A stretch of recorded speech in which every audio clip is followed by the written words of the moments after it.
नमस्कार मित्रांनो, आमच्या चॅनलवर नवीन असाल तर चॅनलला नक्की सबस्क्राईब करा, म्हणजे तुम्हाला मालिकेचे नवनवीन एपिसोड सर्वात अगोदर पाहायला मिळतील. तर तुला शिपिंग चांगलाच धडा या मालिकेमध्ये काय घडलं ते आपण बघणार आहोत. इकडे अधिपती आणि अक्षराची भेट झालेली असते. ते दोघंही आपापल्या घरी निघून गेलेले असतात. अक्षराला खूप भारी वाटत असते की ती अधिपतीला भेटलेली आहे.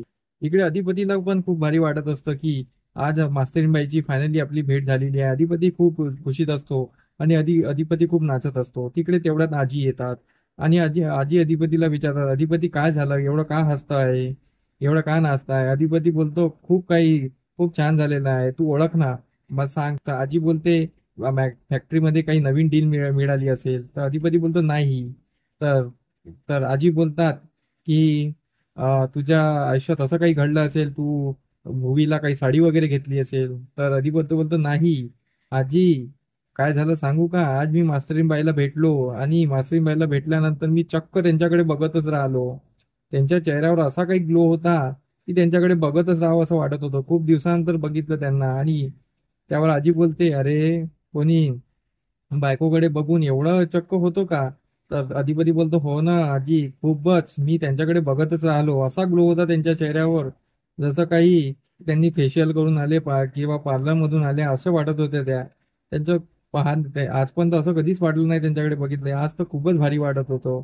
तर यावर आजी खूप खुश होते आणि आजी पण झुमून नाचायला लागते आणि अधिपती पण नाचायला लागतो. तर त्यावर आजी बोलते की माझ्या सुनबाईला असं काही बोलू नको, तिला नजर वगैरे लागेल, आणि तू कधी घेऊन येत आहेत मस्त सुनबाईला? तर त्यावर अधिपती बोलतो, हे तर माहित नाही कधी घेऊन येणार, पण आज माझी भेट झाली हे मला खूप छान वाटलं आणि मी लवकरच तुझ्या सुनबाईला घरला घेऊन येईन.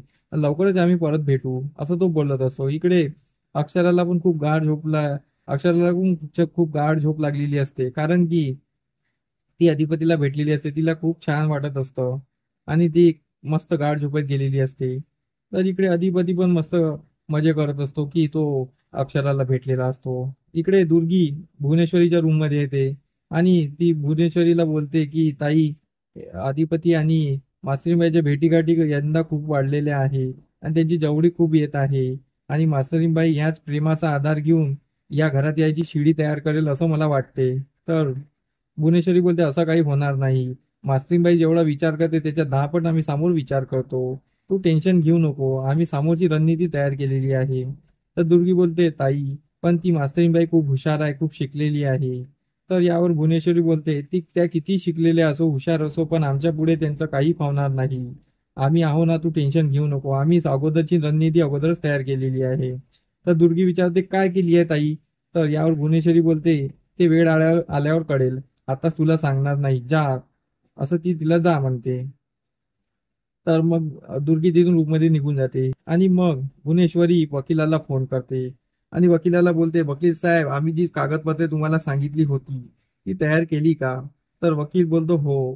तर तुम्ही उद्याच्या उद्या मला शाळेत भेटा, शाळेत आम्ही तुम्हाला फोन करतो, तिथे त्या वेळेला भेटा. तर वकील बोलतो, ठीक आहे. आणि भुवनेश्वरीने अशा कोणत्या कागदपत्राची तयारी केलेली आहे जे वकिलाला बोलून ती शाळेत बोलत आहे, आणि असे कोणते कागदपत्र आहे ते आपल्याला आता समोरील भागात कळणारच आहे. इकडे भुवनेश्वरीचा प्लॅन आता सध्या उघड झालेला नाही आहे. आणि इकडे अधिपती दुसऱ्या दिवशी उठून फॅक्टरीमध्ये जायला निघत असतो आणि तो फॅक्टरीमध्ये पोहोचून ओमक्याला बोलतो की मी मास्तरीनबाईला भेटलो. तो खूप खुश असतो आणि तो मास्तरीनबाई बद्दल ओमक्याला सर्व सांगत असतो आणि ओमक्या पण खूप खुशीत असतो. आणि तो मास्तरीनबाईला कसा भेटला, त्यांच्यासोबत कसं बोलणं झालं, मास्तरीनबाई समोर त्यांची कशी चुप्पी साधली, त्यांना त्यांच्याकडे बघतच राहिलो, हे सर्व तो ओमक्याला सांगत असतो. इकडे अक्षरा सकाळी उठलेली असते आणि आई तिच्याजवळ येते. आई बोलते की अक्षू बाळा, आज खूप खुशीत दिसत आहे तू, आणि काय झालं? तर मग अक्षरा बोलते, मी अधिपतींना भेटले ना तेव्हापासून मला खूप बरं वाटत आहे. ते माझ्याशी खूप छान बोलले, आता मला काहीतरी आधार वाटतो आहे आणि अधिपती समोर मी काहीतरी बोलू शकणार आहे. मला आता ते समोरचं एक दिसायला लागलेलं आहे, म्हणून मला खूप खुशी वाटत आहे. मी लवकरात लवकर अधिपतीला आमच्याबद्दल सांगेल आणि बाळाबद्दल सांगेल. तर यावर आई बोलते की तू सोनोग्राफीची तारीख घेतली का? सोनोग्राफीच्या वेळ आली आहे आणि तू गोळ्या पण चुकवलेल्या आहे, तू सोनोग्राफीची तारीख घे लवकर. तर अक्षरा बोलते, हो हो, लवकरच घेते. तर इकडे समूह विभागात आपल्याला हेच कळणार आहे की सोनोग्राफीमध्ये अक्षराच्या खूप मोठा ट्विस्ट येणार आहे आणि त्यामध्ये असं काही घडणार आहे की ते अक्षरासाठी वाईट पण असू शकतं आणि चांगलं पण असू शकतं. पण इकडे भुवनेश्वरी ह्या वकिलाला भेटून ती कागदपत्र तयार झालेली आहे आणि ती अक्षरा आणि अधिपतीच्या खिलाफ वापरणार आहे. हे पण घडणार आहे आणि समोरील भागात अशी इंटरेस्टिंग अपडेट आहे की ह्या चारुवास भुवनेश्वरीकडे येणार आहे आणि भुवनेश्वरीला म्हणणार आहे की भुवनेश्वरी, मी तुझ्यासोबत लग्न करायला तयार आहे. फक्त माझी एकच अट आहे की तू अक्षरा आणि अधिपतीच्या नात्यामध्ये येऊ नको आणि त्यांना सुखानं जगू दे. मी तुला सर्व मान देईल, माझ्या पत्नीचा मान देईल आणि या समाजात सूर्यवंशीची सून म्हणून मान देईल तुला. पण तू एवढं कर. तर भुवनेश्वरी त्यावर बोलते की मी विचार करते, कारण की भुवनेश्वरीला पण खूप खुशी झालेली असते. आता तिला अक्षरा किंवा मालकांबद्दल एकांना निवडायचं असते. तर असा काही समोर आपल्याला भाग बघायला मिळणार आहे. तर आमचा एपिसोड कसा वाटला आम्हाला कमेंट करून नक्की सांगा. धन्यवाद. आमचा एपिसोड तुम्हाला कसा वाटला हे आम्हाला कमेंट करून नक्की सांगा. आम्ही तुमच्यासाठी नवनवीन एपिसोड घेऊन येत राहू. त्यासाठी आमच्या व्हिडिओला बघत राहा. धन्यवाद.